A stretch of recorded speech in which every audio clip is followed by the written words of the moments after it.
Hello there and welcome to the MoFarahDota 2 2018 League. My name is NomadCasts and I am very excited to bring you Show.Rising versus Mad Kings, the second game. Unfortunately, the first game went slightly off schedule, but we're here for game number 2 to find out whether Show.Rising can close it out versus Mad Kings or the Mad Kings can draw it even and take it to a game 3. Now, going through the bans, we have the Witch Doctor banned out, the Razor and the Bounty Hunter. No real surprises there. Witch Doctor may be a little bit unusual. Even on the side of Mad Kings, they've chosen to ban out the Venomancer and also the Sand King and the Chen. Again, Venomancer, not a usual first tier ban material, but there you go. Guess things are getting funky here in SA Dota. This is for, of course, the MoFarahDota 2 League. Now, the winner of this match is going to go on to face Infamous into the winners final, and the winner of that will make it through into the to the playoffs. The loser will risk elimination and have to play off versus the loser of Infamous versus Lucini, which was, of course, Lucini in a 2-0 wipe. So Lucini probably not feeling too great about that. Now, this will be tomorrow. So the lower bracket's tomorrow, but the winner's bracket, it's all going off today, folks.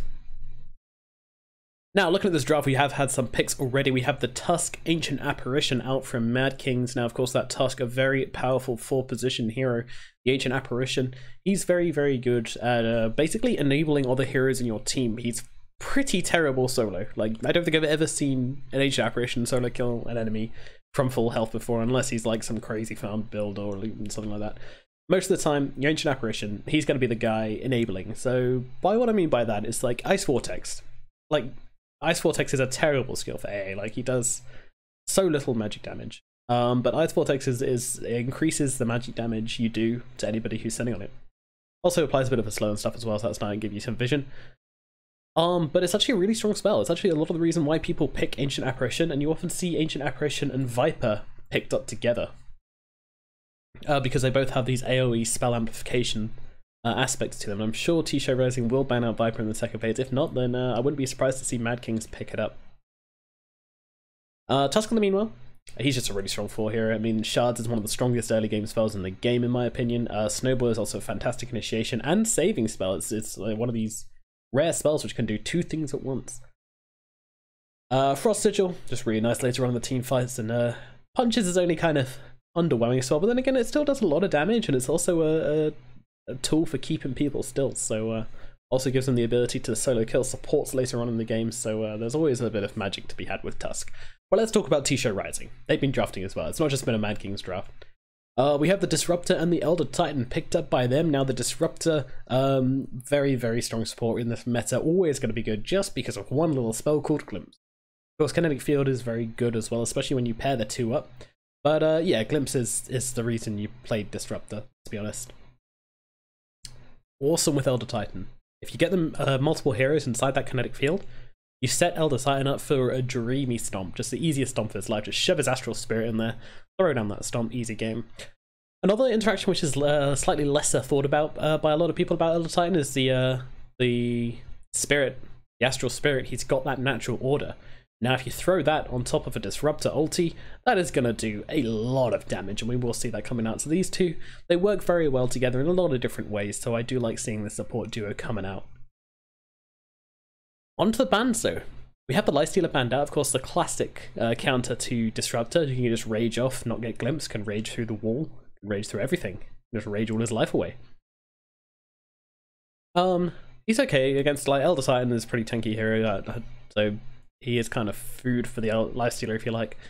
Tiny banned out by Mad Kings, no surprise there. In fact, I'm more surprised that he wasn't picked up. Bat Rider banned out by them as well, and then of course the Omni Knight going down from Show.Rising. Surprised he got through that far as well. So, second phase of picks. What are we going to be looking for? Well, Mad Kings, I mean, they've left things pretty open-ended right now, but as I said, Viper is not banned, so I will be expecting a Viper pick. If we don't get the Viper pick, then I am a noob. And I'm kind of thinking, like, I mean, Elder Titan and Disruptor just aren't that fantastic versus him, but they're going to pick up the puck. Alright. This could be a puck offlane, could be a puck mid. They've got their options open. One of the strengths about picking up an early puck is that you still don't really know what lane he's going to go in. We do see puck a little bit more commonly in the offlane, I would say, right now, but it's more or less a 50-50 split. See that puck all over the place. So T-Show looking for their third pickup. They've still got their options open as well. Like, they've got this strong support duo. You're gonna want to pick something which is pretty stable in lane, which is okay to lane against by themselves. You don't want multiple heroes needed for the safe lane when you've got a strong roaming duo like Disruptor Elder Titan. You want to free up these this duo you've created in your draft to do their own thing. Unlike Mad Kings, I mean, Tusk and Ancient Apparition isn't a fantastic laning duo, roaming duo.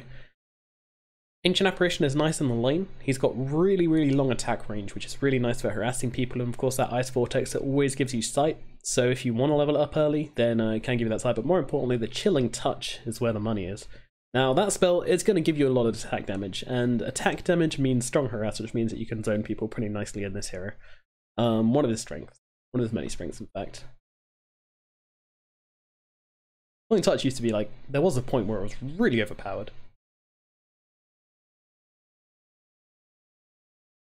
Alrighty then, so it is going to be Show.Rising, in fact, filling out that Viper, and whilst I didn't think about it, it's actually a really nice pick for them. So as I said, that Nether Toxin giving the magic resist, minus magic resist. Guess what, you got an Elder Titan as well, so those two are going to stack quite nicely. Then you got the Disruptor, who is going to lay down a lot of magic damage this game, so yeah, the Poison, the Disruption, ulti, what is it, Static Storm, going to be doing a lot of work this game. And I think it was a good idea to take that away from Mad Kings. I'm fairly sure they're going to pick it up, and they're going to go for the Phantom Lancer for Benjaz this game. Now, I was going to say it's either going to be a Phantom Lancer or it's going to be a Monkey King for him. Looking good for both those heroes. I mean, maybe Monkey King a little bit too squishy, with no real escape to deal with these guys.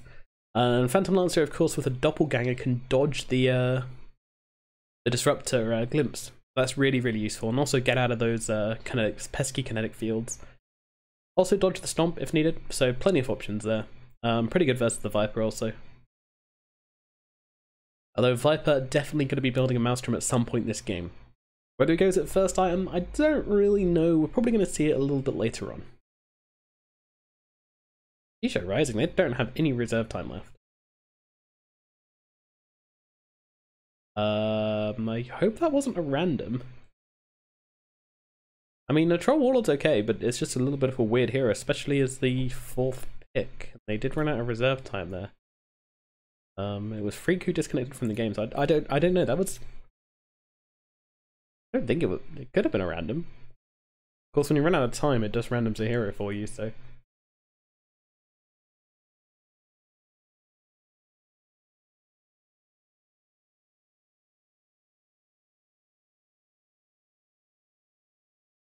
Alrighty, next ban from Mad Kings.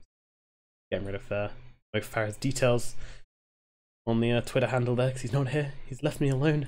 I'm all by myself, just a lonely nomad. Casting a game of SA Dota. There is so much Dota going on. I mean, thank you for joining me, because there is a lot of Dota going on right now. You got Star Ladder, you got Dream League, DreamHack, you got other MDL games. It is all kicking off. I think you got, like, I think Epicenter's over, but you did have Epicenter earlier on in the day, the Chinese Epicenter, so yeah, it's a lot of Dota going on. The Show.Rising, final pick, what's it going to be? I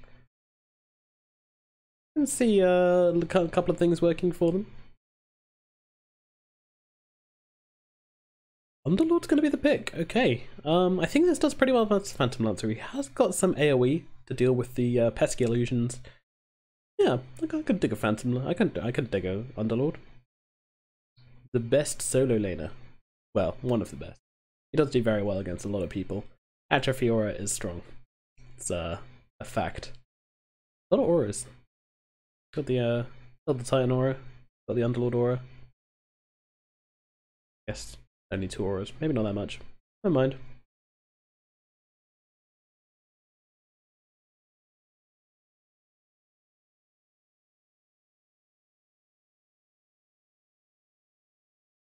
I've just realised you're not getting any game sounds.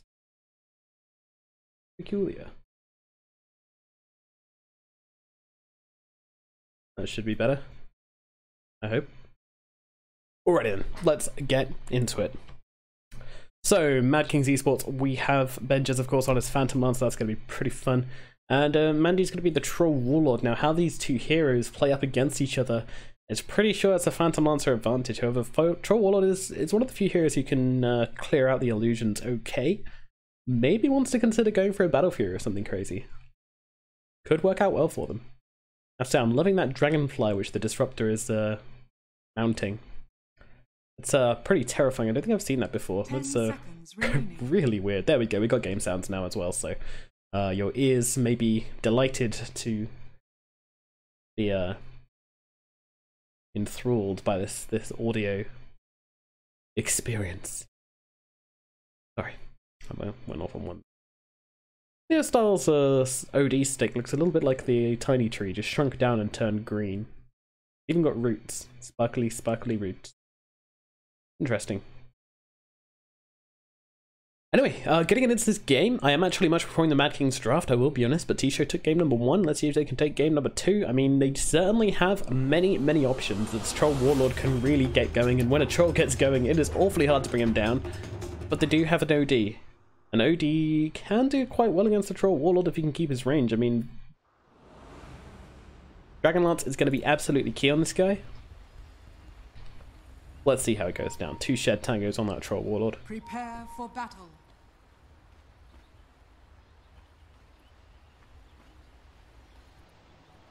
So he's going to be going mid. And they're going to bring the OD safe.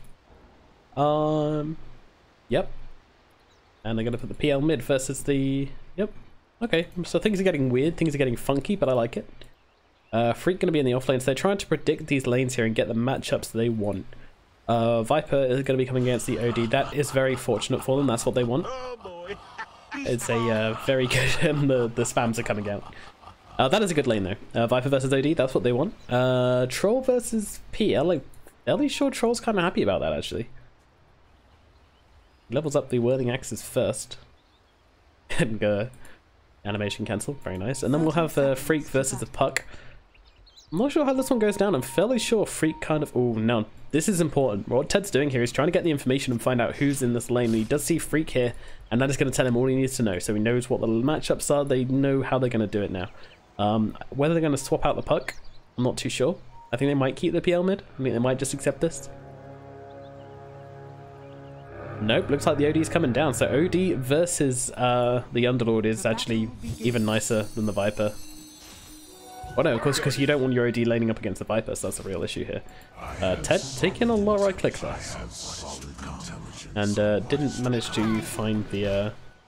super annoying when he spams that twice. They have solid intelligence of what about to come. Well, yeah, they did actually get a lot of intelligence there. Now they're switching things up as the Puck is going up to the top lane to lane up against that Viper. Don't think that's a great lane for the Puck, though. And now they'll see the Troll mid, and they might go, wait a minute, we need the Puck mid, but...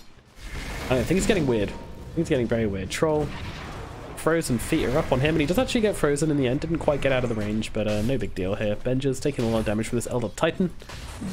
All good, man. All good, just gonna eat a little tree. He's also taking a bit of a beating. And once again, that cold feet being spammed, but in return, there's an Astral Spirit on your face, and Dan Hao will take that back to him and reabsorb all the spirit energies he just absorbed to whack people in the face for 54 bonus damage, so don't really want to get into a tumble with this guy. Of course, he can deny you pretty nicely as well. Now, ooh, I can admit, I think it's just harass onto Mandy here. He'll be able to get out of that just about, yep. So down at the bottom we have the OD versus the Underlord, and I think OD is... he's going to struggle until he gets that Arcane Orb at like level 5 or so, and then he's going to be pretty happy. Even then, like, these banishes coming in pretty keen, but in comes Rhea from the side, and it looks like they're going to switch things up. The question is Freak going to TP there, or make a long walk up to top lane? I think he's probably going to TP. In the meanwhile, it's actually Tusk finding himself from free farm. Well, no, sorry, Ted finding himself from free farm. Because that's no one laning against him. Very nice.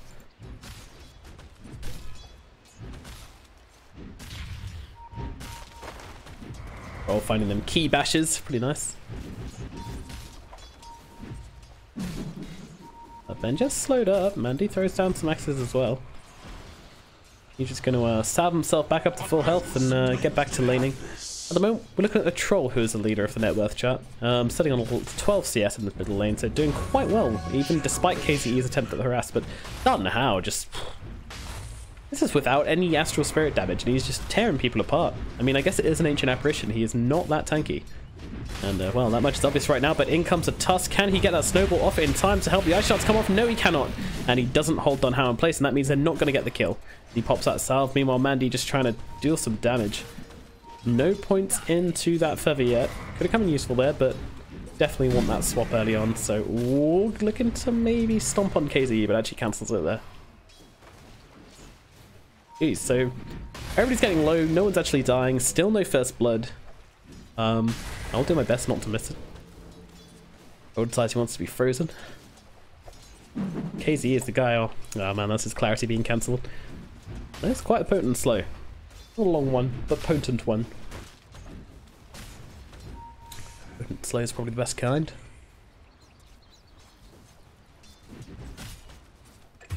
And oh no, we missed it. We only went and bloody missed it. It was down in the bottom lane. They take down the Disruptor. That is a shame. I was actually looking at the top the whole time. That Disruptor went down really, really fast with that Illusionary Orb on the Waning Rift. He was hanging out around kind of... Oh, Phantom Lancer in the middle lane. He's taking a lot of damage from Don Hao here. Don Hao's going to dive, and he is giving his life for this kill. And you know what? He's not even going to get it. Yes, he is. Mandy comes in.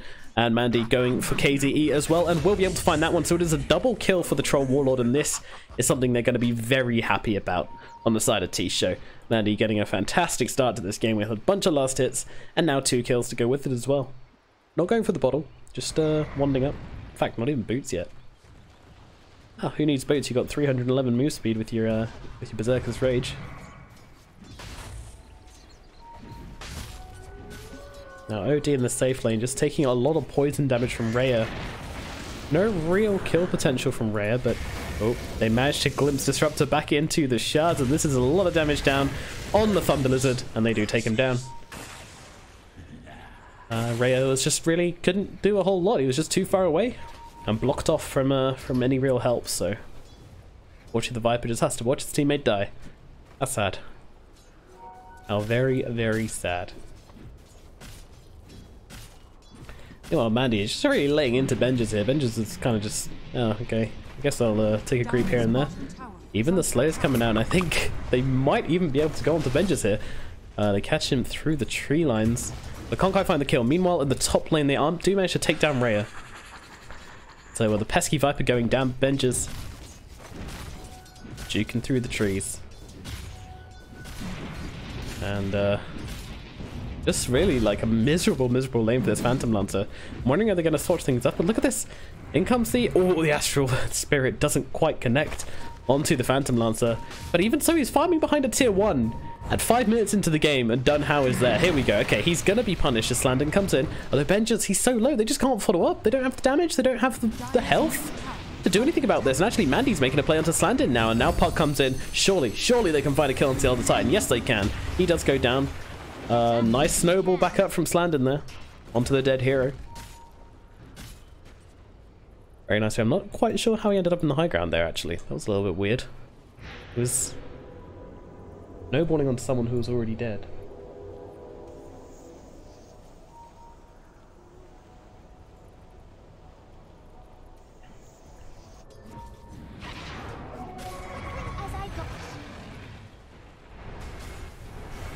Uh-oh. This could be the Underlord in trouble. You got a haste rune onto this Puck, and Freak is going down. Yep, they do take him out.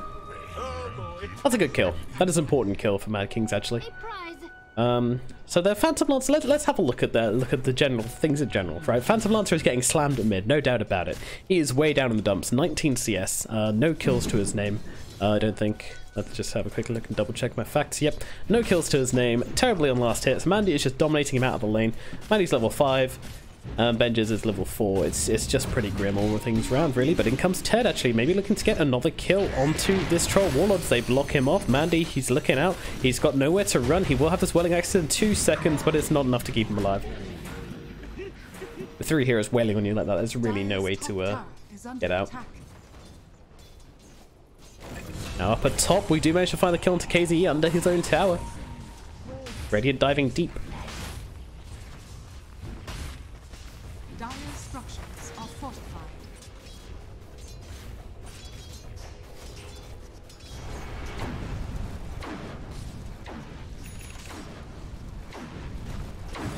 Ted just hitting up some creeps, you know, hanging out as pucks like to do. Very difficult to stun this guy because you can just phase shift it as if it was scripted there. I love phase shift. It's such a cool move. 6-second cooldown. You just such a simple move. Like I remember when I first started playing Dota, Puck was one of the very early heroes I played. He was one of the first heroes I properly learned actually because I read up on a bunch of guides, and at first I remember seeing phase shift and going, what the hell is this? Like, to a noob, this just seems like the most useless spell in the entire world. Like, you look at it and you go, really? Like, you disappear? That is just some naff stuff, but actually it's one of the best spells. But here we go, jumping onto Disruptor here, and he is getting very low indeed. Can they take him out? They sure can. Puck considering maybe jumping forwards here, but yeah, there's nothing he can do for KT. Yeah, the KT, he's actually way too fast. They don't find him at all. I was meant to have this.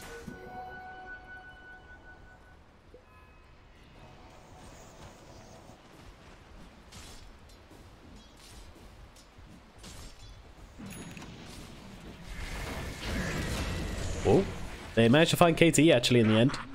Mandy just making the rotations. Deep rotations as well. That is very aggressive.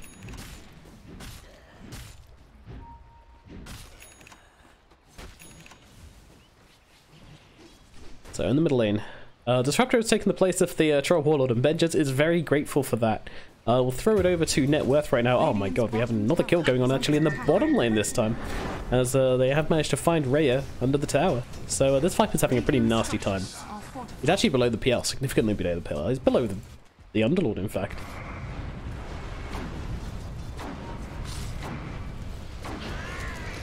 And again, Underlord is very good in the laning phase. A lot of damage being done to this top tower, and look at these guys. These two tanky guys are just more than happy to dive this tower. Now this early point in Frost Sigil is actually doing wonders for the Tusk here. If it weren't for that, they would be chasing him all over the place, but because he's got that Frost Sigil up, it makes it very difficult to chase him through the towers because of that movement speed is slow. So very nice.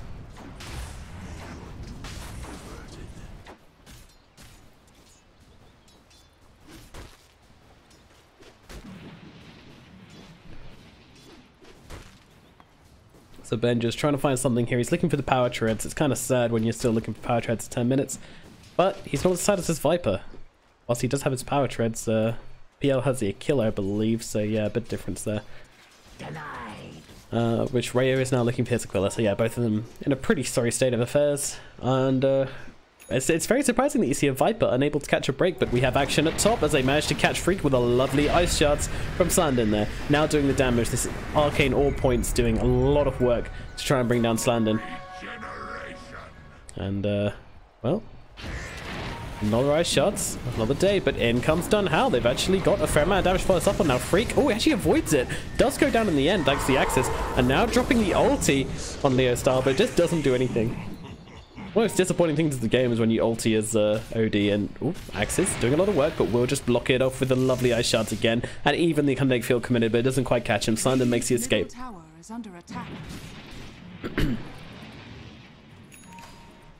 Yeah, there's nothing worse than trying to ulti early game as an OD. Like it just sucks every time. You think like, oh yeah, I know how much damage it does. I've seen those big eclipses coming down, you know, dropping the hammer, all that stuff, but level 1 is just like, heh, like dropping the pillow. Freak. Can't underestimate the damage of Arcane Orb though. Jesus, that always does a lot of damage. And that's like the opposite. You see an Arcane Orb early game, you're just like, oh, it's an early game. Right clicks don't hurt early game. Yeah, Arcane Orb hits do. And we have another kill. On to Rhea again, not able to find a break, but we'll keep our fires at mid as Ben just having to back out once again. But yeah, Rhea on this Viper just keeps on going down. I mean, that is his third death. And uh-oh, Elder Titan could be in a bit of trouble here, and they're both inside the Static Storm. They do take down Dunhow, but KT is going to drop, and Slandon, he might drop as well. The tower, not quite able to finish him off, especially with that wand. 4 is giving chase. Can he find Slandon? That is a question. I really don't think he can. Drops the Thunder Strike, but Slandon's gone way too much of his health back, thanks to that cheeky little urn there.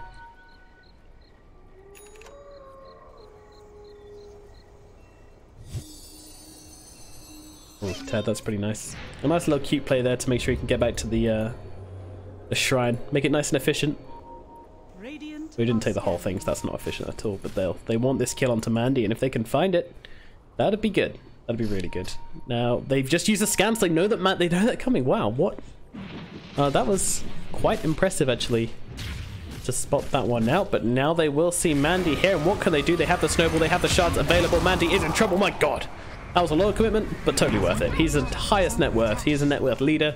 Killing him at all costs is exactly what Mad Kings want to be doing right now. It's the strong start to the game for them.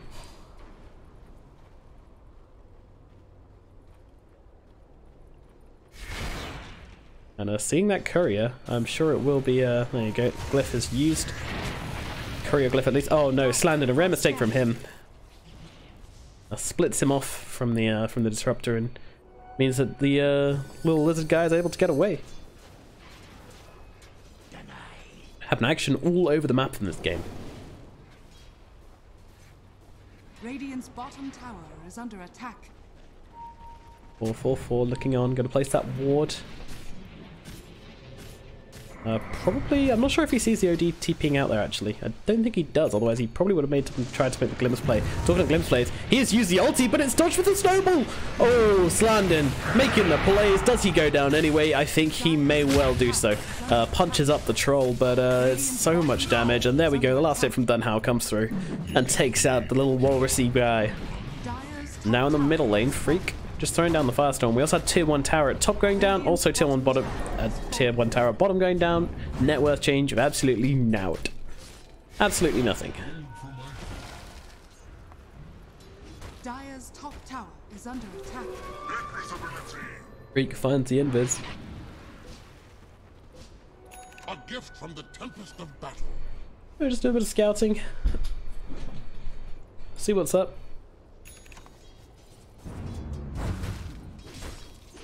Just give it away. I mean, it's apparently not useful. I mean, this is something you see at lower tiers a lot. It's like people, they grab the invis rune and then they spend ages at middle lane waiting for some kind of setup on a kill, or I don't even know, and then just end up missing a bunch of CS and almost losing their lane, or giving back an advantage or something just because they wanted to make use of the invis rune. Use it to get a bit of harass and then get back to business. If there's no one else around to get a kill, then it can become really wasteful. Throwing out these shards, just trying to scare them off, psych them out. Up at top, we're actually making a play onto the puck here, but he has got that orbital waste of the troll ulti. Not a complete waste though, as they are using it at mid to push down this tower. And now the coil is used, and Ted is absolutely fine with this as in comes Slandon, and they will be able to take down the troll warlord. They trade the tier 1 at mid for it, but they do take down the troll.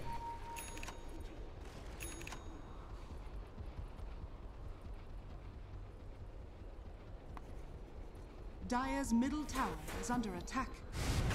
Up at top, KZE trying to just juke around, doesn't want to get caught out at the same time, doesn't want to walk the wrong way, but in comes Slandon.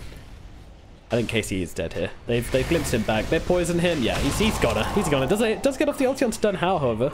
Slandon, he's got all the skills available. He could kill him if he wants, but doesn't really think his life is worth it, which is kind of fair. I don't know. He gets the XP for it, which would be sick because you're a Tusk. You're always looking to. When you're playing Tusk, it is a mad race to level 10. You want to hit that level 10 like as quickly as a 4 possibly can, like because his level 10 is so good. 90 gold per minute, amazing. Plus 40% XP gain, also amazing.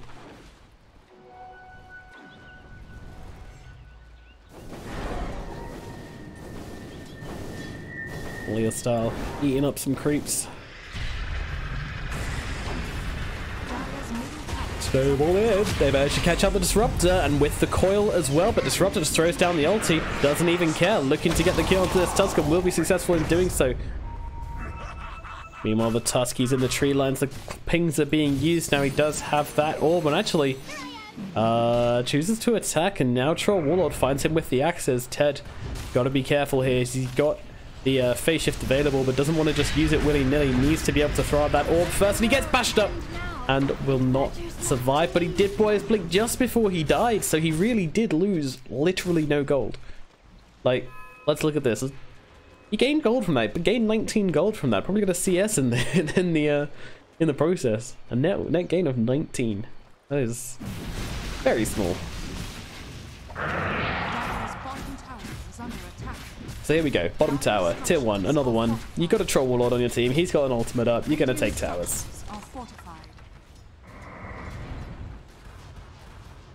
Now I may have said that pick might have been random, but by the way Mandy is playing it right now, I think we can certainly tell it's not, and he does have that Battle Fury as we suggested.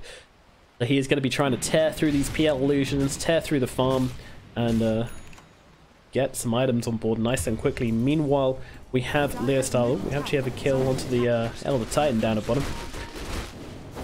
But we have our Devourer, and he's got himself... Oh, that was awkward. didn't quite make it. Didn't quite go all the way. Feels bad.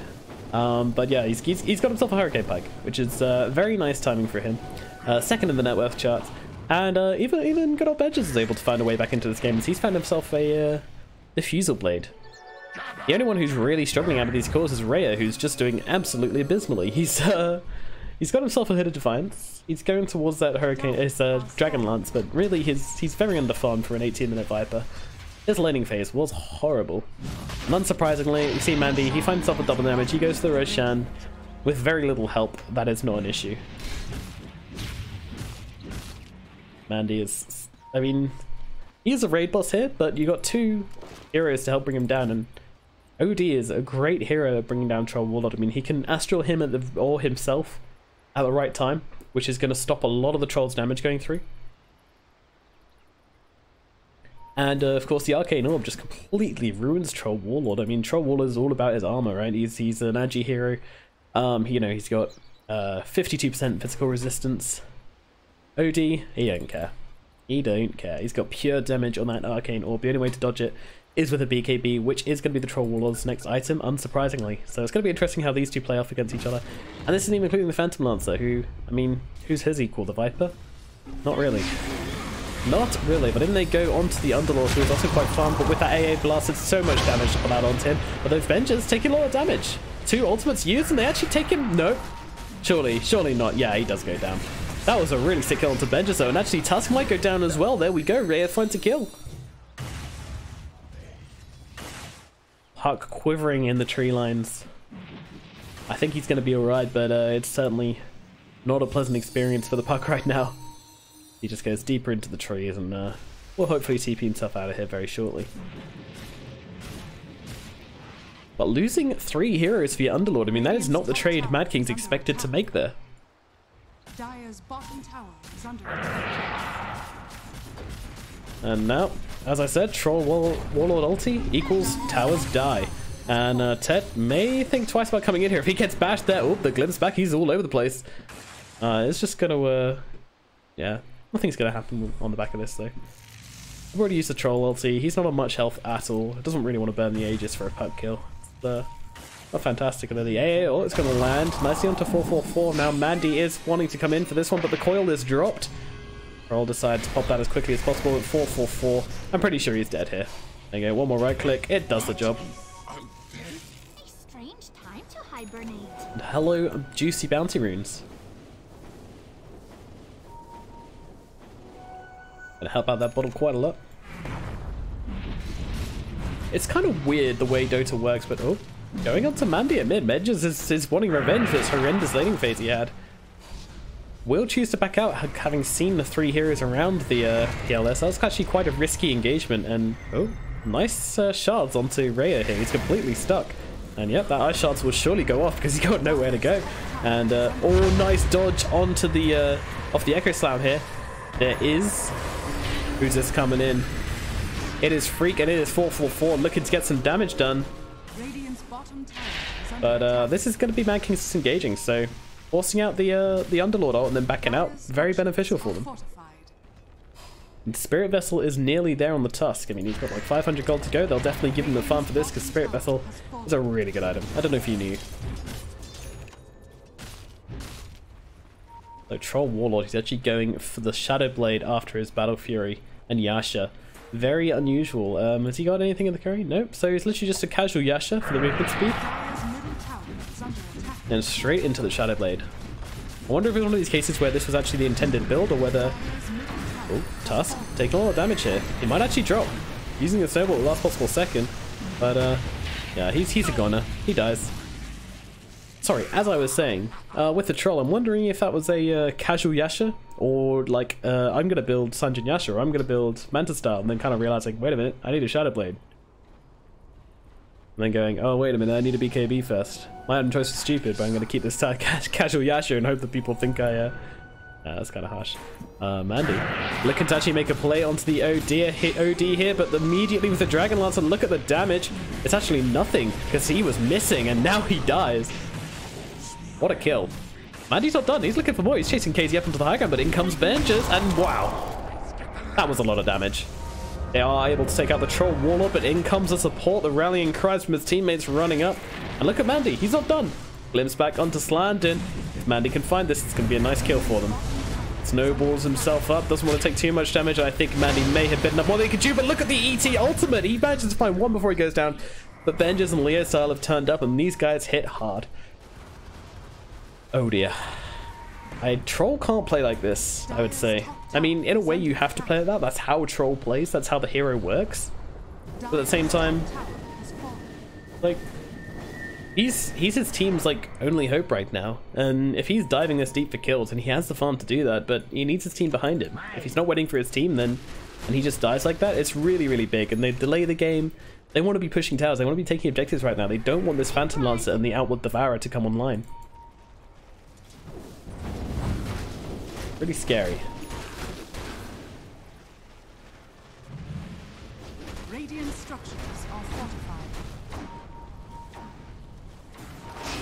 And oh, we have the coil. Completely misses though as they force off down the hill, but can they at least get the kill onto the Disruptor? Doesn't look like they can. Oh, the AA blast. It's beautiful. It's perfect. They get him. Affirmative from Rhea. It's like, yep, that happened. Alright.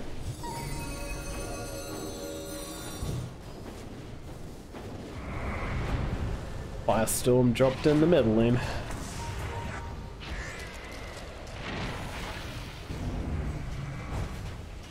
Radiant's middle tower is under attack. So maybe, just maybe, might take their second tier 1 of the game, the Mad Kings. And they're going to be really happy with the way this game is going right now. I mean, they've had more kills. They might be behind on gold because of the whole laning phase and map advantage and such, but and also this Troll can farm very, very quickly. But they're buying time. The more time they buy, the better for them, because, I mean, this Viper, his game's over. Like, he is basically only here for, I mean, I guess he's climbing up, maybe I'm being a little harsh. He's climbing up the net worth chart very quickly indeed. Didn't go for that Maelstrom instantly, interestingly. I would have expected him to, but he's actually going for the, oh, Troll finds himself in a whole world of trouble. This is going to be Mandy going down again. This is not good. This is really not good.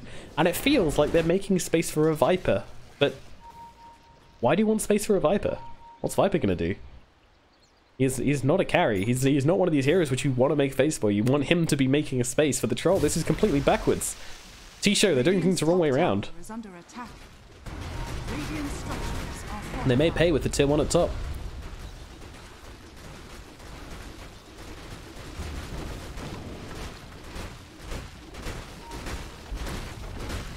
The Benjes on the Phantom Lancer. As I said, rough start to the game. Now things are going pretty well, and all he needs is this Manta style. It's the Ultimate Orb, which I'll pick up from the secret shop right now, and there we go. There we have it. Manta finished up. Oh, they're chasing down Rhea. Can they get him? Well, he is in with that shrine, nice and close with the punch as well, but in comes their lovely friend Freak to back him up, and it's enough. It is enough to scare away Mad Kings. They do actually find the glimpse onto the Tusk here, who is stuck inside the Connect field. Nowhere to go, no mana. Ultimate dropped as well, but it didn't matter anyway, and they can take him down. Down goes the Tusk. Tusk kind of just sat there and took it, and he also dropped the gem, so that is pretty huge. The gem is important. We have Underlord within Heaven's Halberd. Now, this is such a good item versus OD. If OD can't right-click things, he can't get the in, he can't drop a big sanity to clips in the fight. It just does so much work against him, and he's not going for that BKB. So it is going to be very effective this game. In fact, so effective that they're actually building two, as Viper's looking for one as well. Obviously, he placed a lot of value in that item, and not many people do. You don't see it a whole lot.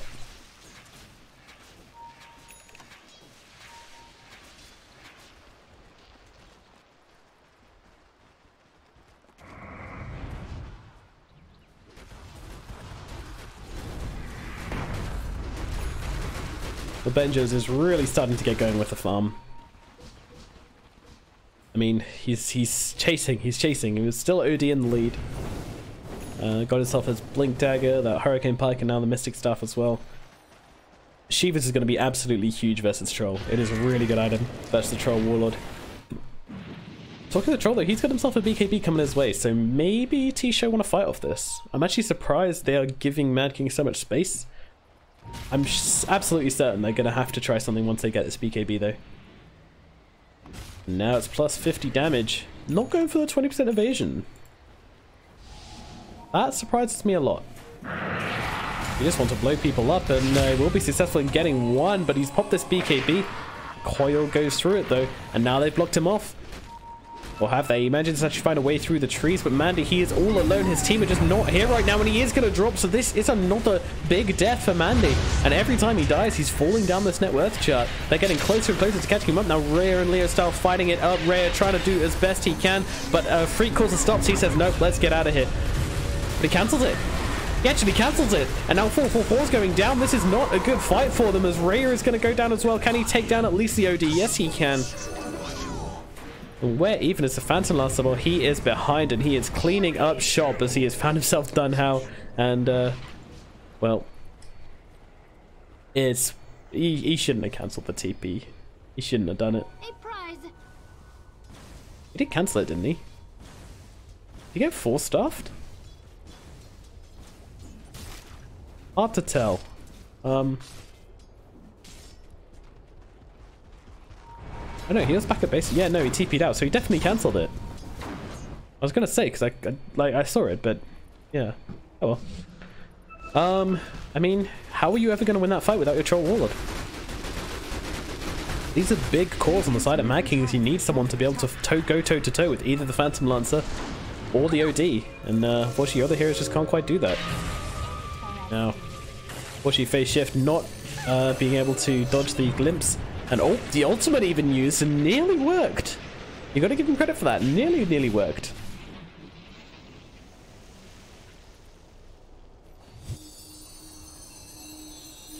Behold. Ted will find himself a shrine.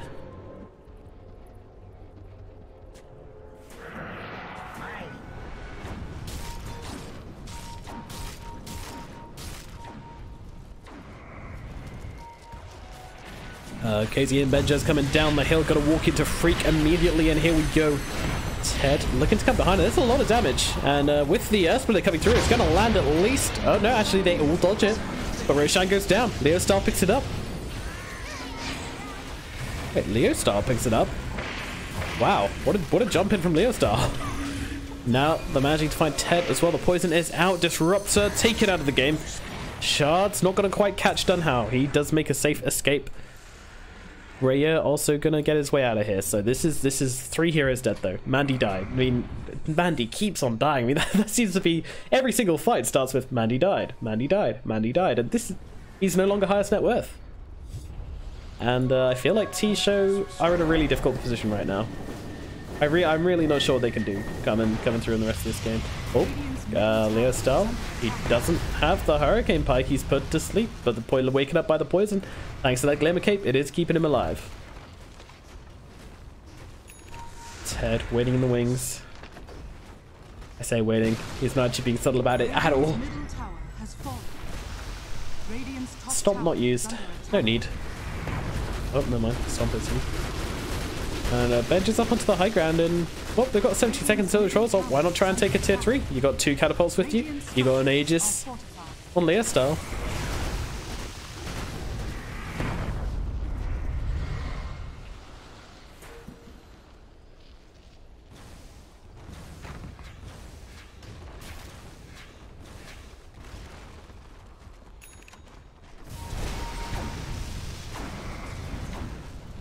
Creep's being taken down in the middle lane. That's Well, Mad Kings decide to give him a break. I mean, they didn't actually get a whole lot of damage on that tier 1 tower, the tier 3 tower, sorry. Got it. But I mean, they've made space, and that's all they need. All they need this game is space to get ahead. As I said, Viper, he's really not going to do a whole lot this game.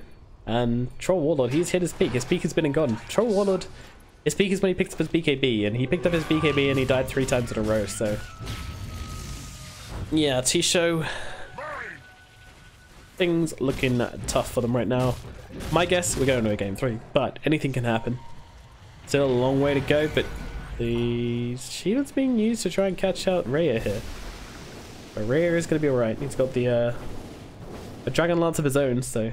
Sorry, Hurricane Pike of his own.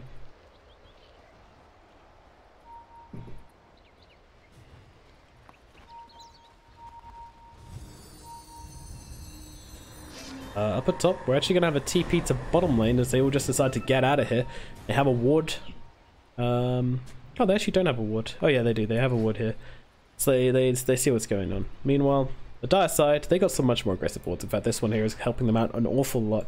Lets them see where they're moving, where T-Show are going, and especially when they're attacking, they get to see how many T-Show are hanging around, so really, really decent ward there.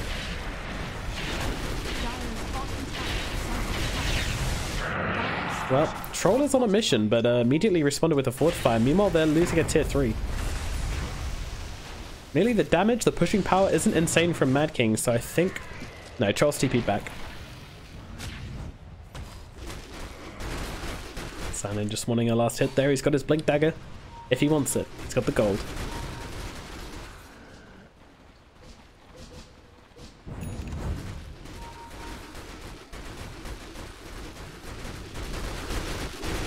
That's a whole lot of Benjazes.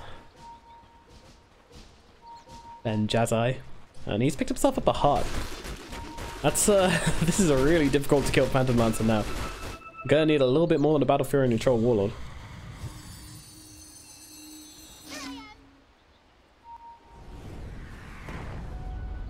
Jesus, Mandy.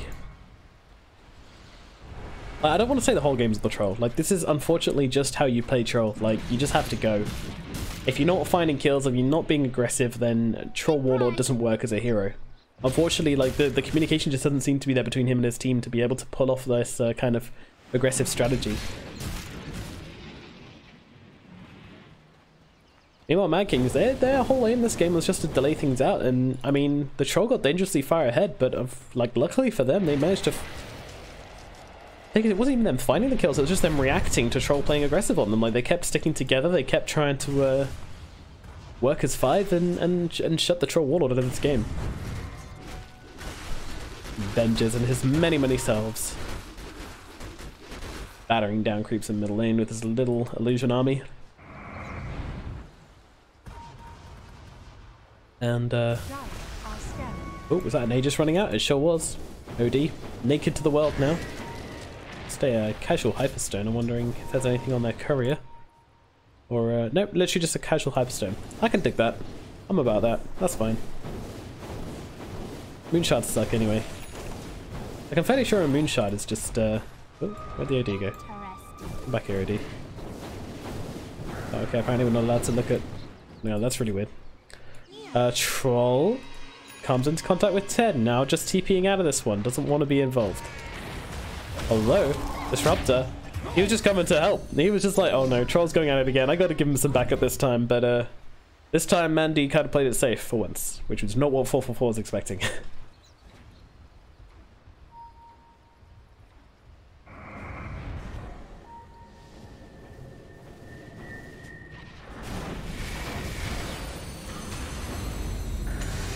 Oh, BKB popped by Mandy. Trying to get out of here, but punched up into the edge. Just gonna turn it around to Slandon. No, bring him down, no problems at all. The TP back to base. Okay, that was very, very defensive. Sleep is out. Yeah, that seemed like a little bit overkill on the defensive part there, but hey, it's fine. They got a kill, they got out. It's all good. They're without their disruptor, so they wanted to play it safe. I can respect that.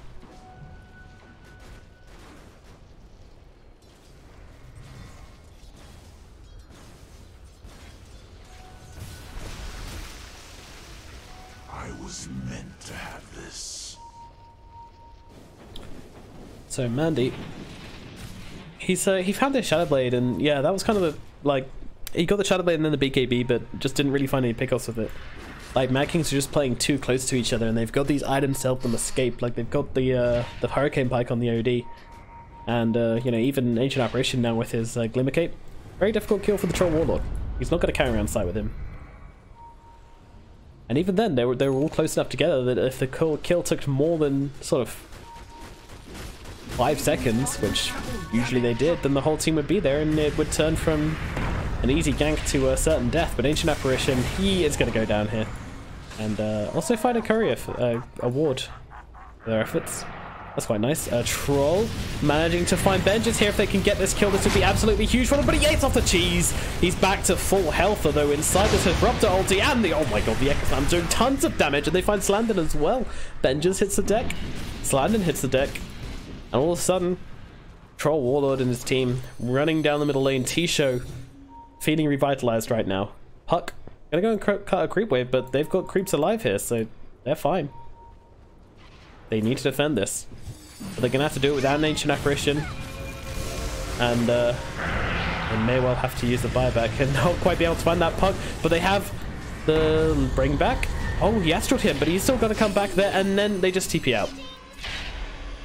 Oh yeah, it was a buyback. It was a buyback from Benches, so yeah, just TP out, get out of there. Why not waste the buyback? Yeah, I fully support this taxi. This is a taxi firm I can get behind.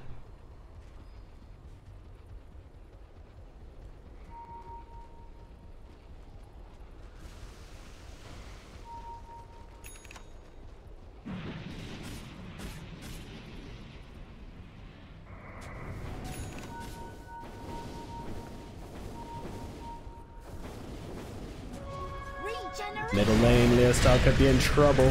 They have him banished up, but they've also managed to get the Troll Warlord before he got that BKB off, which is completely key. And does in fact ruin that kill. So if Troll Warlord had popped his BKB a little bit earlier there, it would have worked, but unfortunately, he didn't get it off.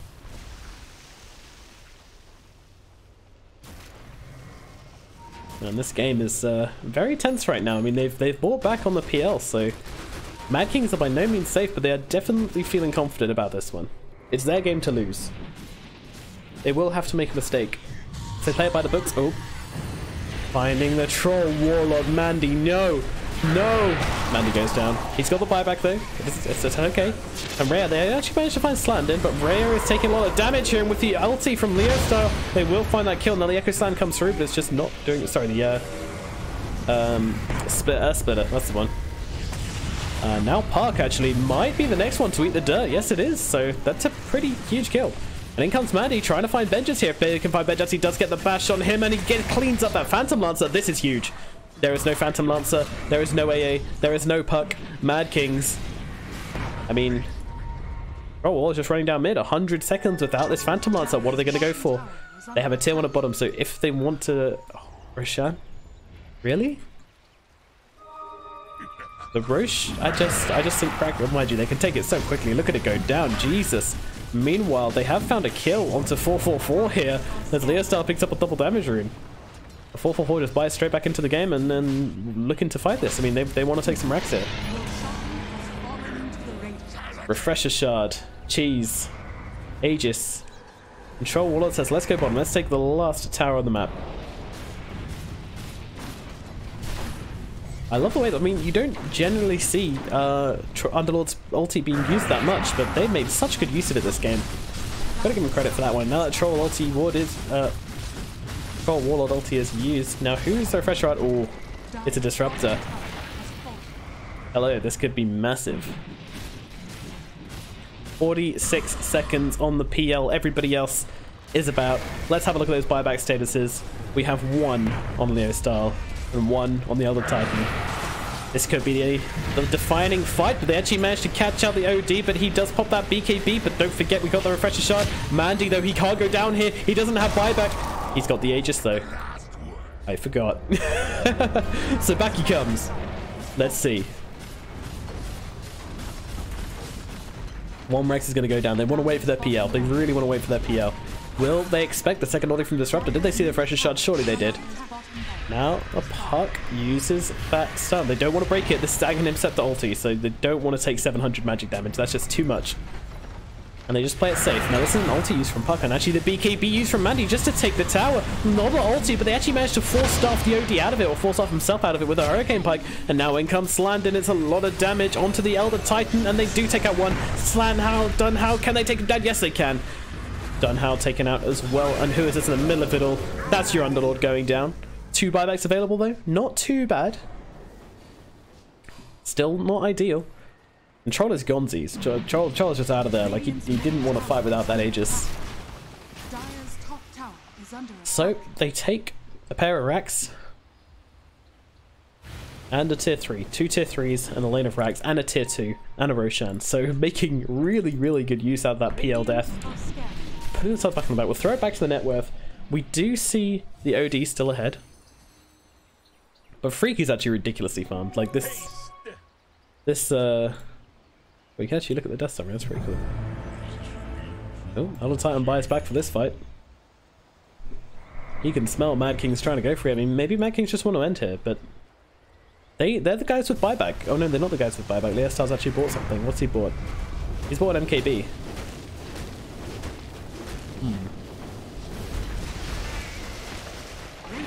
Penguin Flyers. Look at how far back they're playing it. They don't want to get jumped on by this Puck. I mean, this Puck ulti is just devastating with the Aghanims. 700 break damage means that you literally you just got to stay in it. You have to stay in it. If you break it, that's just too much damage, unless you've got BKB. And even then, it goes through BKB, so yeah. Oh, this is a big glimpse. They managed to find KTE. They go for the easy target. Though, with the invis, it's actually gonna live here? No, of course not. Throws out the ulti just cause he's gonna be dead for more than 40 seconds anyway. Alrighty, so another tier 4 going down. Sorry, another tier 3 going down, but no barracks just yet, and this game is going much longer than I expected. And I'll say, I mean, I was calling it for T-Show. I thought they'd had it. Enough. Invisibility. A gift from the tempest of battle. Got it. So Freak. He's got a 10-second BKB now on this Underlord. He's looking to fight. I mean, he hits hard. He hits really hard. Holy sh! I mean, he's got the Atrophy for 50 bonus damage, but even without it, like, he's hitting for like 250. The attack speed. Its attack speed isn't fantastic. But I mean, what does that matter? You're hitting this hard, and you know, in the fights, that Atrophy is just going to go up and up and up.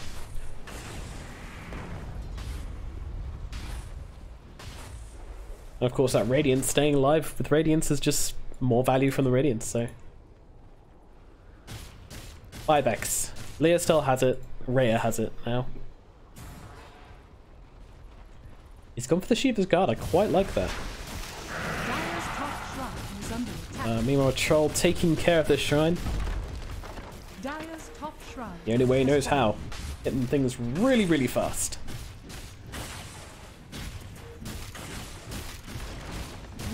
Bottom shrine is under attack. Now Mandy leading the charge for his team up onto the high ground once again. And they're actually going to TP. Where are they TPing to? Uh-oh, Rhea's been left behind. Oh no, they didn't get him. Oh god, this is so sad. He didn't quite get inside. Oh man. Affirmative. The taxi left without him. The bus closed its doors just before he could get inside. He chased that bus down, but it just wasn't stopping for him.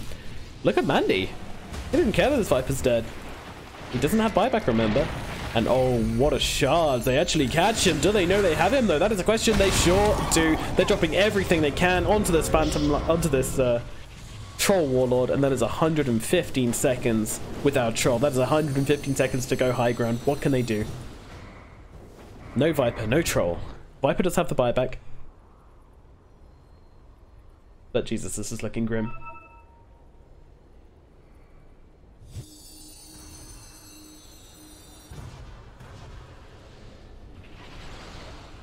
Here we go, up into the high ground. They don't have creeps, but they can certainly kill the enemy creeps.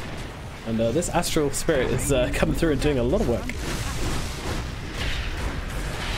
Here we go. Benjas dealing the damage to the barracks. They have the creeps now. There's no backdoor protection. They'll certainly take one lane of Rex. It's oh, jumping forwards onto 444 here. He does get caught out and he is going to die. Tried to smoke off the projectiles, but it didn't quite work. He wasn't quite far enough away. And this is no disruptor ult, which is pretty key. It's actually really key. He chose to go for the point booster. Thought it would help him survive, but not a whole lot helps you survive a ancient apparition. Oh, what? They're actually jumping forwards here, and the AAL coming through. It's going to land perfectly, and that is your Viper dead, but he does have that buyback immediately. Meanwhile, they are able to take out Slandin. Freak, he pops that BKB. This is an Underlord on the front lines. Magic immune. Benja's trying to chase away Raya. Now he has just brought back. There is still no troll. Warlord the TP out once again, used defensively, and it's just enough to save Raya, and they actually kill Benja's. They kill the Phantom Lancer with the poison damage just before he goes down. Melee Rex is gone. This is the man getting out now.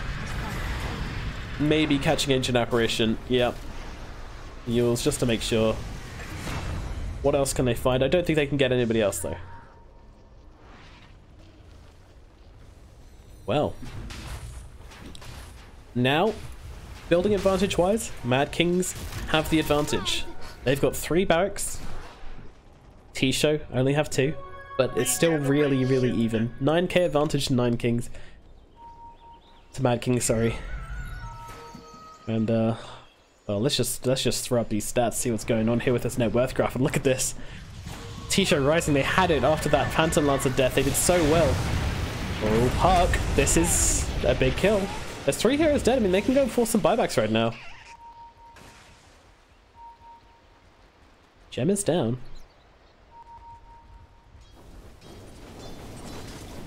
And into middle lane we go.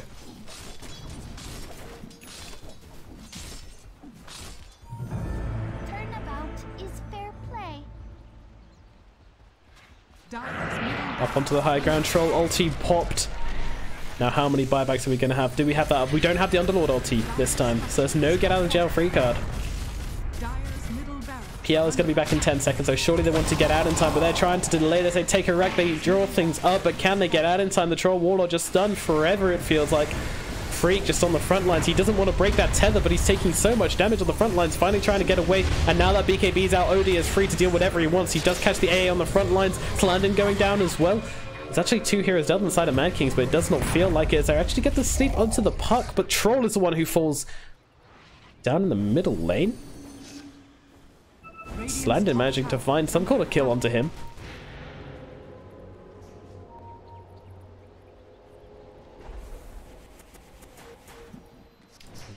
They find a ward as well, just for good measure, with this gem. Now, do they want to first the Troll Warlord buyback? I mean, mid isn't lane to push. Meanwhile, Benja's. Oh, okay. Roshan. It's going to be another refresher shard. I wonder who gets it this time. Probably going to go the way of the OD and a double hammer. Well, that would be certainly a spectacular display of fireworks to end this game out.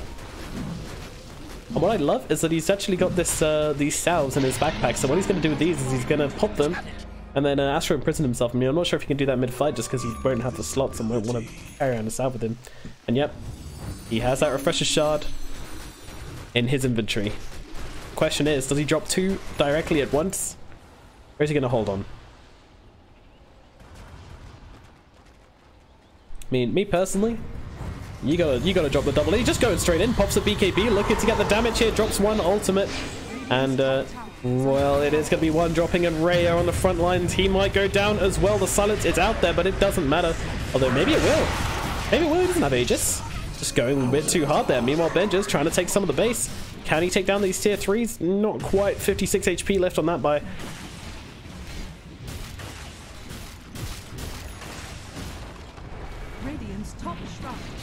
Mandy churning it up, churning these creeps, really leading them into the blender. And now, this game feels like we're going around in circles, I'm going to be honest here. Like, this just happened. This just happened, although I'm not actually sure they want to push this right now, not without their Viper. They're missing 2 heroes, and the OD's the only one that's down for Mad Kings. I mean, he's a big part of their damage, but they've also got the PL, who is pretty insane. I mean, PL has kind of fallen off a little bit by this stage. He's just not the kind of fighting hero which can do the same amount of damage this late in the game, but then again, yeah, Troll Warlord does a little bit better.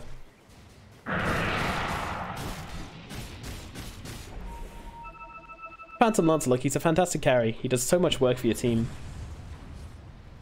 Especially in the mid game, but like late game, illusions just don't really matter. Like everybody's too tanky to really care about them anymore. You have the abilities generally to clear them out, especially with the heroes on the side of T-Show. They got a lot of AoE, they got a lot of silences, so... Yeah, but... Ooh, Disruptor. He's got that Aghanim Scepter. This is pretty big. 180 gold per minute, help him get that pretty quickly. Just looking at his talents here. The only interesting one is going for the 200 health earlier on in the game, but he sure is held pretty tanky now. And yeah, this axe is going to be huge. Like what it does is it stops you being able to use items, and also increases duration by 2 seconds. So yeah, no BKBs, no scythes, no anything, no mantas, nothing. It's pretty good, at least, put it lightly. Pretty sure it's the only AoE silence and break in the game. Is it break where you can't use your items? Mute, that's it, mute. Yeah, so it's only AoE silence and mute, I'm fairly sure about that. Of course, oh, Viper, that's a point. Has he got his silence yet? Oh, he's not at 25. He needs his 25. That'd be so good versus a Puck. It's so good versus Puck. It's really good versus the OD as well. Like if he can't get off those arcane orbs, then that's just like the hero dead. Oh, they need to get in this 25 somehow. And yeah, they're keeping nice and far away. Try not to drain an XP here. Also going for a BKB up in him, so Viper could really be a problem. And he hits this BKB and this 25 time, then things could be awkward to have him in the fight just because of these AoE silences going around with both the Viper and I mean, I was talking about the OD, but actually Phantom Lancer really doesn't do well versus silences. Doppelganger is a huge part of his skill set right now, and also the ability to use Phantom Rush. I mean, that already gets cancelled by the Viper.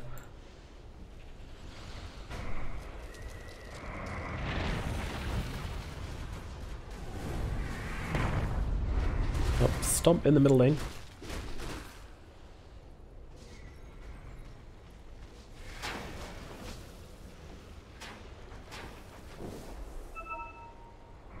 Okay, top. Let's look at these buyback status. Yep. Vengeance has it. Leo Style has it. Troll does not. T-Show, they wanna close this game out now. They're done. They're bored. They've hit critical mass on both of their heroes. It's time to go. And guess what? They got a refresher shard. He didn't use it last fight. He wants to use it this fight. Get up some of that. Oh, and a moon shard eaten. This is big. Viper so close to that 25 though. Like when they get a kill in this fight, if they get a kill in this fight, it's gonna be huge. But look at Ted jumping in. He catches out 3. Elder Titan decides to rip the band-aid and break it immediately. Honestly, a stun lasts as nearly as long as the coil at this stage. Aegis running out. I believe it was Phantom Lancer actually who had that, so... Yeah, he's got the cheese to take it place, but... Maybe they're just gonna wait for the next shot. I mean... 3 minutes? What's 3 minutes on a 55-minute game? Well, I'll tell you what it is actually. It's buybacks. By that stage, Mandy will have his buyback. And I thought they were going to follow up on that Tusk jump in. I mean, he got 3 heroes inside the Dream Coil, but apparently they just weren't really fancying it. Maybe they were scared about the Aegis. Maybe they knew when it was coming off... Well, of course they knew when it was coming off cooldown, but... Maybe they just didn't want to commit to a fight and then have their Aegis run out mid-fight. I mean, that's fair enough. KZ just keeping an eye on that Roshan pit, but it's still going to be 2 minutes before he's got a chance of respawning. Meanwhile, T-Show just stuck inside their base. Double damage!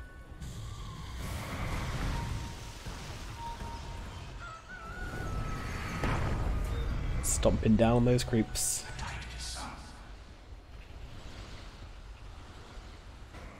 Radiant's bottom shrine is under attack. So, smoke is used. Forward they come. As 5. Looking for a pick-off. I like this play a lot. I mean, they've just been sitting in their base for the past 10 minutes, so I don't think this will be expected. And Puck taking the shrine. And he is going to be revealed. Blink away. Orb away. And that's your smoke. I mean, they're not going to come back to this area again. Mad Kings, they're just going to push top. Roshan, 1 minute 20, but it looks like Mad Kings have hit whatever timing they were after. Radiant's top barracks are under Not too sure. Puck finding the Underlord here.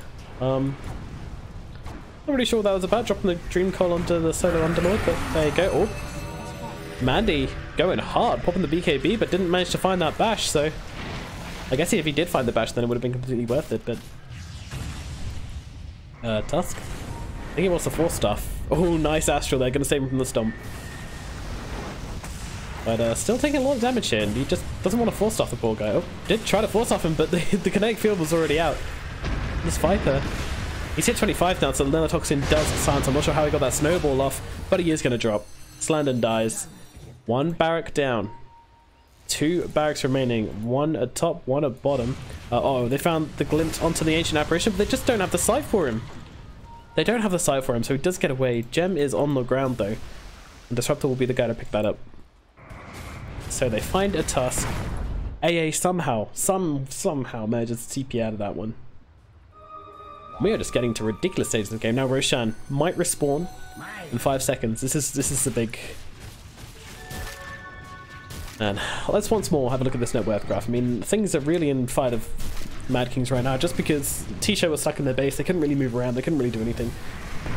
Looking at these buybacks, we are very close to Mandy having his, but he's still 400 gold away, so we'll want to find these creeps before his buyback timer runs out.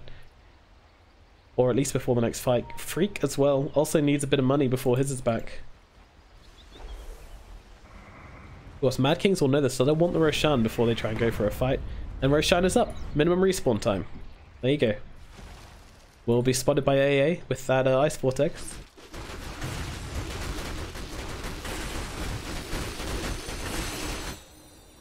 PL, he's still looking for that nullifier. Obviously he wants to keep buyback as well, so save him for the 3,800 for the sake of Relic.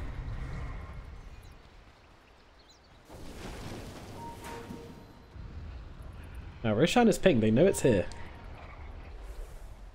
Meanwhile, there's T-Show who is stuck in their base once again, not willing to come out. Look at this guy, he's going for the Mjolnir Underlord build. I like it.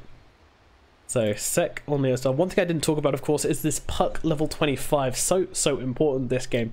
Plus 420 gold per minute. I mean, he doesn't know what to do with himself. I'm not sure who gave OD the Moonshard, whether it was him or Puck. But yeah, Puck is very, very big. And just going to keep getting bigger. I mean, he's got 5k gold. You've got to wonder what you do with this gold right now. I mean, I guess you can get Boots of Travel level 2. Can maybe buy Moonshard for Phantom Lancer? So I'm struggling with options here, guys. I don't really know. He's got BKB. Okay, so you can buy something to replace that BKB, so you can put the BKB and then swap it out, but I mean, yeah, he's going to be really, really rich. I mean, we'll look at this net worth, and yeah, we'll still see him starting to catch up pretty quickly, and I'm sure he'll overtake these if these games go on another 5 minutes.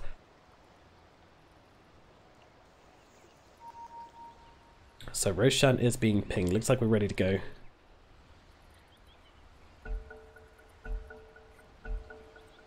And here we go. Roshan pit time. Yes, please. We're going to hit the 60-minute mark in this game. And look at Puck. He's got lined up a bunch of Observer Wards, Gem of Sight, True Sight. Guy's got more fun than he knows what to do with. And it is going to be Roshan. And T-Show really showing no signs of looking to contest this. I feel like they could. I mean, Elder Titan is a fantastic hero, and the Disruptor as well with the Agnon's ulti. Fantastic heroes to come into Roshan with, and Benjas with these crits just making short work of Roshan. I mean, not going down ridiculously fast, but fast enough. And I mean, yeah, T-Show just not interested. So, all this precious booty on the floor. Well, we've got 1 Refresher Shard on the OD, and we've got 1 Refresher Shard now on Tusk. Oh, that's no fun. Let's see it on the AA. I'm all about the AA Refresher Shards. Puck has a Refresher Orb, so there's going to be so many ults flying around this fight, you're not going to know what's going on. Tusk, I'm sure. Oh no, he hasn't. Oh, he went for the gold per minute. That's why. Okay, so he's still waiting for his 25. I mean, minus 6 seconds ice shards cooldown is pretty insane, and puts him on like a 4-second cooldown, I think. Yeah. So that's good, to say the least. All right, here we go. It's finally Mad Kings' time to close out this game. Can they do it? Well, Troll Warlord. I mean, he's just got himself a Silver Edge. Do they have the sight? Yeah, they've got a gem on the Tusk, so he's going to really struggle to come on forwards and disable any passives here. I'm not even sure who to go for.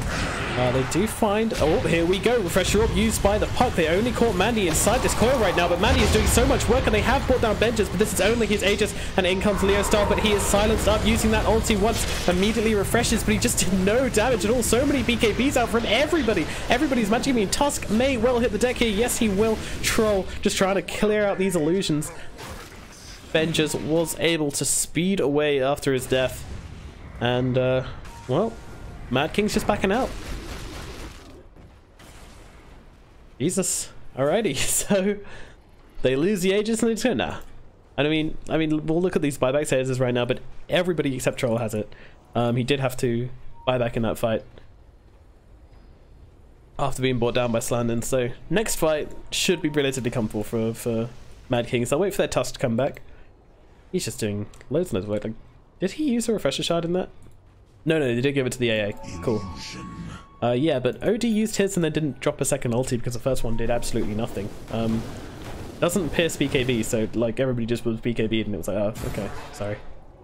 I was meant to have this. So now you're Viper.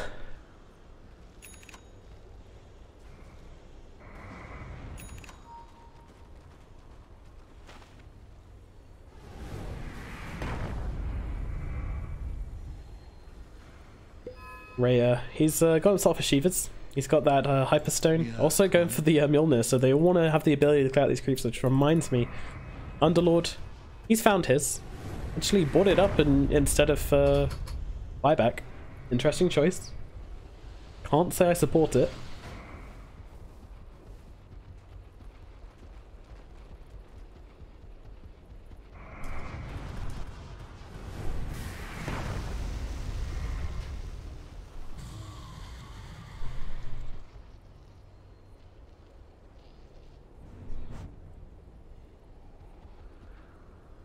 Man, this game is so tense. 63 minutes. Mad Kings, they've got their Tusk back. But no, they're still not looking to push.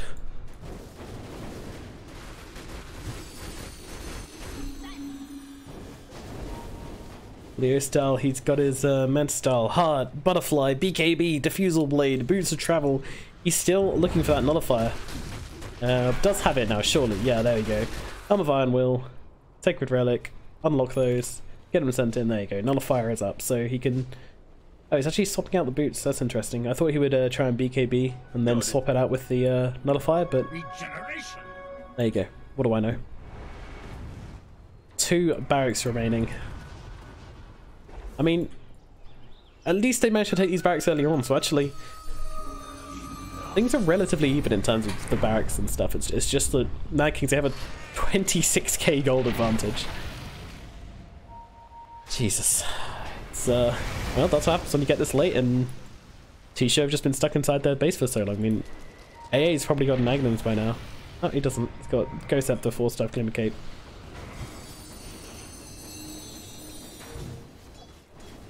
I mean, Tusk. Ethereal Blade, we haven't really talked about that pickup, but that is super weird to me. I guess it just stops the troll being able to attack though, which is pretty key. Also helps him be blown up by the OD. Hex used onto Freak. The zoning Hex, Ancient Apparition, he's very far forwards here, I'm wondering. Nice coil, but the Earth Splitter is out and Ancient Apparition is surely going to die. So guess what? Mad King's gonna back out. Oh my god. Okay. Okay, alright, they found Mandy. This is huge. If they can kill Mandy here, he's gonna have to buy back at the very least. And no, he doesn't have buyback. It's over. The game's over. Right? Well, they killed Dunhao. Dunhao buys back, and they might get the return kill at least onto Slandon. The Slandon's got buyback as well, just going to get straight back into this one. The AA ults are going to be coming in thick and fast any moment now, as he does use the refresher. And, oh, well, Devourer, he's actually going to drop. They kill the OD with the AA ult, but Benjas, he's just fighting up against all of them. OD buys back, looking to come back into this game. Can they take out Benjas, though? Freak is just doing so much damage. The Underlord, he's a carry now, but he does not have the buyback, surely. Surely this is it. The pings are coming out. Gem on the deck, but I mean, he's trying to kill Benjas, but he just can't do it. Like, maybe if you get that buyback, then, you know, Raya can stand a chance in this game, but no, this is Mad Kings. They're 5. T-Show are 3. This game is over. That has to be over. In comes Slandon, punching Raya up into the air, but Raya is incredibly tanky. Here comes the AA ult, though. It drops onto 2. Benjas chasing them away. So nullifies everything dropped on this fight, but he does make it to base. But Dunhao, is he gonna get dropped here? Yes, he is. And Benjas is well up to full health thanks to that heart. 2 heroes left. I mean, they have the Static Storm. They have the Nether Toxin. Never say never, huh? They somehow catch all of them out. They need to literally catch all of them. They're just going to try and go for the OD right now, and they probably will get this kill. Nope, don't even have enough damage to bring down the OD. It's close, but no cigar. He gets very, very low, and now they're just going to turn on to the Viper. Even a Meteor Hammer dropping down. I don't know who had that, but there is a Meteor Hammer in the game. And GG is finally called. Whew. Okay. That was a ride. 67 minutes into the game. And, my lord, that was quite the event. But Mad Kings finally take it, my lord. I mean, I'm pretty sure it only went back to the T-Show once during that entire game, but they were just taking a long time to close it up. No. And apparently T-Show had the advantage in win rate right until the end there. I don't know. I don't know, guys. I don't know. But, so yeah, I mean, in terms of experience was somehow really heavily in T-Show's favor. Don't quite know what that's about, but anyway, Gold's what we're looking at, and Gold was massively in Mad King's favor. I mean, they managed to brought it out. That was after the horrendous PL thing, but yeah, they brought it back. So I'm gonna have a drink, probably something alcoholic, and prepare myself for game number 3, T-Show versus Mad Kings. Don't go anywhere. My name's been NomadCasts, and I'll be back very shortly for the next match.